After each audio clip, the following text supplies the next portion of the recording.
As much as you might not want to think about it, you may find yourself in a situation where you have to change a tire by yourself.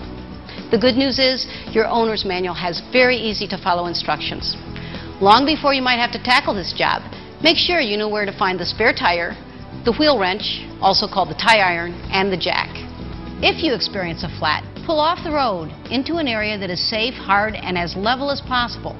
Once you've stopped, to prevent the vehicle from moving, put the gear shift in park if you have an automatic transmission, or in first or reverse if you have a manual transmission. After you've stopped the vehicle and turned on the hazard lights, properly set the gear shift. Apply the parking brake and remove the keys from the ignition, and do not allow passengers to remain in the vehicle. To be even more certain that the vehicle will not move, you should put blocks at the front and rear of the tire farthest away from the one being changed.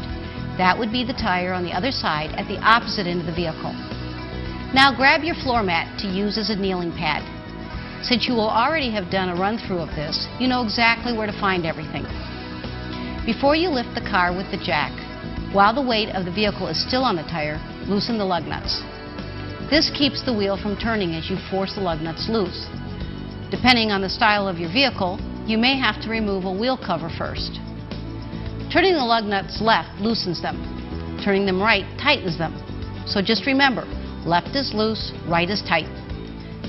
Raising the vehicle with the jack in the wrong position can damage the vehicle and even make it fall. To help avoid personal injury and vehicle damage, be sure to fit the jack lift head into the proper location before raising the vehicle. Never get under the vehicle when it is supported only by a jack. Your owner's manual will have the specific location where to place the jack. Turn the jack handle clockwise to raise the vehicle.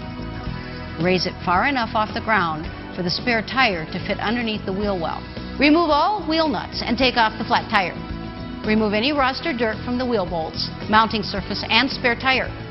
And place the spare tire on the wheel mounting surface. Put the lug nuts back on with the rounded end of the nut toward the wheel.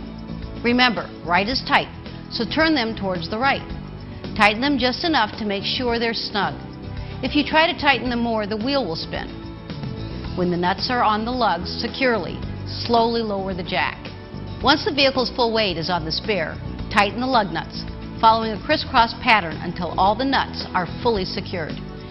Now put your tools and mat back where they belong and stash your flat.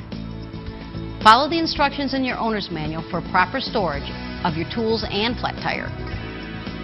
It's really important to take the vehicle to the nearest GM dealer or service station as soon as you can to have the nuts tightened with a torque wrench to the proper specifications. Mr. Goodwrench can also tell you whether your tire can be fixed or if you need a new one. If you need a new tire, a trained GM technician can help you determine which brand and model is right for you. Remember, many GM dealers now sell tires. They are the best qualified experts on replacement tires for GM vehicles. To keep your tires in top operating condition and to get the proper new tires when you need them, just see Mr. Goodwrench at one of the nearly 7,000 GM dealers nationwide.